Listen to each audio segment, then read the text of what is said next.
allowable. But let me put it to you in a different way.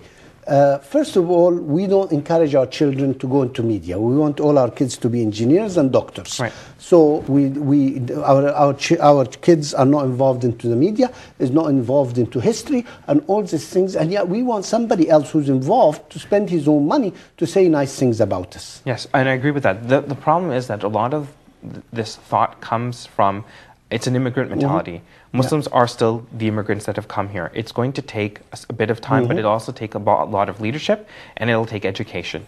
Because once it's realized that, Muslims don't have to all be doctors, they don't have to all be engineers, they don't all have to be lawyers. Not that there's anything wrong with it, or not that they shouldn't do that. Those are excellent endeavors, but those aren't the only career paths. Yes. You should be involved in everything. And even if you end up going into engineering or law or medicine, you should still be involved and engaged in the community, and you should still provide leadership roles because you are educated. How do we explain to people media costs money, and whichever it is, whichever group you have to spend in the media? I look at us as a Muslim community, and we spend money to build masjids all the time, and now there's some places, every corner there's a masjid, and maybe it's not needed. How do you explain you have to spend money on the media and programs like this and other programs to keep it going and to express our points of view and have this discussion? A lot of Muslims don't feel they should. How many times on this show we've asked for people to contribute to keep the show on the air, and we get almost nobody responding. And yet each one of us around our dinner table or in the coffee shop complains the media is against us. How do you explain to people media costs money, and it's as important as donating money to build a masjid, which alhamdulillah in Toronto we have so many of them already? How do you tell people? I think it's really difficult to tell people, just to change people's viewpoints so easily, but I think over a period of time the younger generation's becoming more savvy.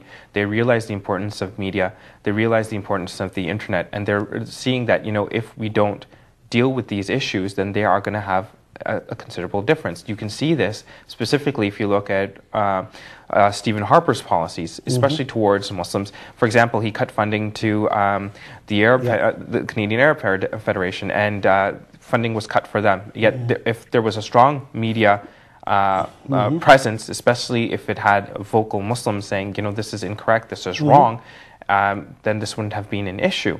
And again, then Kairos, another institution where you have that funding was cut for them because they said, because supposedly they said that Israel is not isn't dealing with the Palestinians fairly. I mean, silly things like this. I mean, and the viewpoint of other minority groups is held to a stronger level. But when it comes to Muslims, Muslims aren't there. They're not front and center. And if they realize that, look, they're doing it to each group, and it's not like it's not happening. It is happening. Yeah. We've seen the policies, so you can't just say, well, it's not going to happen, and I don't have to worry about it. Every step back that we take, they take two steps forward, and there has to be a line where you say, look, not anymore. We have to stop that. Well, I think, obviously I've always said this, Islam is a wonderful religion, it's a beautiful religion. If we taught people right, they'll understand how it is. And yet, I always say, us as Muslims, we misunderstand it and misrepresent it. We do. And, especially, I don't know, a lot of people, Muslims who come on the media are always angry. They have anger in them rather than explain the beautiful religion of Islam. And so how do we get much more involvement? I think it's just a question of making people more comfortable with it. I think a great thing about YouTube is that it has made youth comfortable with being on camera. Yeah. It's made them comfortable to become part of the public stream of mass media. And I think a lot of people haven't been that comfortable with it. A lot of people also whose first language hasn't been English, have hesitations. But I think when you have a younger generation, this will eventually change with time. As speaking to the whole angry Muslim bit, yes, you do have a few of those, but however, you do have a lot who are able to bring across their viewpoints in a calm fashion, and there is nothing to get angry about at all. You have to always be calm about everything. Yes. So, and that's what Islam has taught us is sabr, and that's it's one of the central tenets of being a Muslim. Well, I'd like to take this opportunity to remind our viewer to donate to this show. We need your help to keep the show on the air. As I always mention, we say that the media is against us. The media costs money, and it costs a lot of money, by the way. And us as Muslims, if we're not willing to spend the money and present a balanced point of view, we are giving others a chance to present a different point of view. So please help us out. We're looking for 50 people, each one donating $100 to keep the show in the air for the next couple of months. We need your help. This is your chance. Whether you write us a check and mail it to our address, 2851 John Street, Markham, Ontario, L3R SR5R7, or go to our website, www.spiritofislam.com, and donate there online. We need your help. Please help us keep the show on the air. Now that you mentioned YouTube, lately I found that I go and watch some of the shows on YouTube. And Muslim shows, what I noticed is a lot of it is Muslims criticizing each other. I am right, you're wrong. And sometimes I wish we would respect each other's opinion and add more value rather than spending time trying to criticize each other. I don't know if you find this true or not.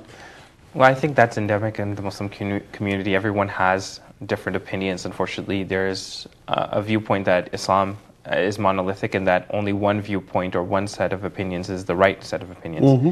There are several opinions, and that's why you have several fatwas. That's why you have several schools of law. Mm-hmm. If there was no difference of opinion, there would be no different schools of law. Yeah. These four are also just the main. They're compiled from all other schools of law too, because there were several others as well. So divergence in opinion is a good thing, and the more of a different opinion you have on the matter, as long as I find that as long as it's educated and it's reasoned within the framework of Islam, then I don't see it as an issue. But that, I think, is going to take a problem because everyone thinks that they have their viewpoint is the best. You can have a competing viewpoint. There's nothing wrong with that. And I think that's a message that has to be taken home. Yeah. And it just surprises me why people take the time and effort to criticize about things they don't know or they're not sure of. One of the clips I was watching was a lady said she seen Prophet Muhammad ﷺ in her dreams. And right away somebody's saying, no, she couldn't have. Well, how do you know? It's just, why don't you put extra material, other material to educate, rather than somebody's always criticizing somebody else? How would he know if she did or not? We don't know. You know, and so we just take it. Even if we don't accept it, we accept it with a grain of salt, and that's it. But somebody feels they have to make a comment. And that's I think, one of our problems is we're constantly criticizing rather than being open-minded. I think that is, you've hit the nail on the head with that, and that, yes, it is true that there is a constant push towards criticism. But I think slowly that'll change, but I think it'll take, again, it takes leadership and it takes education. We don't have strong leadership, we don't have good education. And I don't mean education that you get in school or that you receive in university. I mean in the sense of Islamic education that actually teaches you the fundamental basics and specifically showing you that, look, there are diverging opinions. And the leadership, especially the imams in Toronto, need to specifically stand up and say, hey, we need to take a stronger leadership role. I'm going to give the example of the moon sightings, and I know this is a big issue. And it's one that I don't understand properly. It's one that I have people around my age group don't understand properly. Is why can there not be a consistent opinion as to what the moon's going to be? The fact of the matter is the moon has specific cycles. It does not break from it. Yeah. There's mentions of this in the Quran. So there should be no confusion whatsoever. It's almost 1,500 years later, and we still can't figure out with the technology that we have at our disposal that what the moon is going to be. There's a hadith, if I'm not mistaken, which says you have to be able to see the moon with your eyes. Some people take that in a literal sense that, oh, well, if we can't see, well, what happens if you're on a cloudy day? What if you live in a place that has no sunshine or no clear night skies? So how are you supposed to predict it? And this is what when you mention it's a leadership problem or lack of. There is no leadership. No. Everybody wants to say, I am right and everybody else is wrong. At the end of the day, when the months start, it doesn't matter. We do our best. And that's the beauty of Islam. Do your best and the rest is in the hand of Allah. It's not like as if we're doing it with a computer. You get the wrong answer, you get zero. And I think...